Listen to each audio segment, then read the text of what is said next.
Ibinulgar nga ng Golden State na hindi nga talaga nila ititrade pa si Jonathan Kuminga at pananatilihin na lamang ito sa kanilang lineup hanggang next year. At dahil sa naging desisyon na ito ng general manager na si Mike Dunleavy Jr., may ilang mga naunang plano na silang masisira kagaya ng naibalita noon na pagkuha ng Warriors sa veteran free agent big man na si Al Horford. Since mananatili si Kuminga sa lineup, hindi nga sila makakabuo ng sapat na cap space para maibigay sa kanya ang hinihingi nitong malaking kontrata.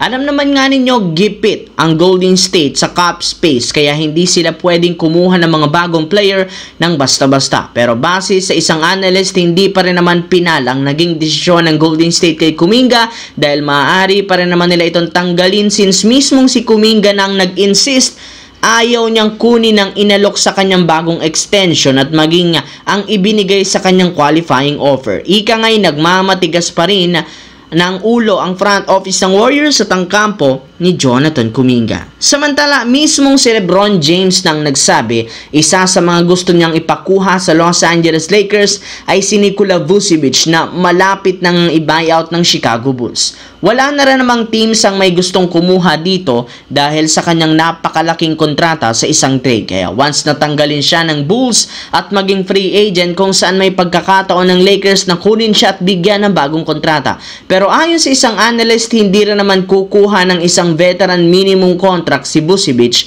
bagkus mas gusto nga nito ng malaking kontrata. And since gipit at wala rin namang natitirang cap space ang Lakers, mapipilitan silang mag-trade o magtanggal at isa dito sina Dalton Keunig at Maxi Kleber upang makabuo sila ng at least isang mid-level exception na pwedeng ibigay kay Nikola Vucevic sa free agency. No choice ang Lakers kundi magtanggal ng at least dalawa pang player kung gusto nilang mapalakas ang kanilang lineup.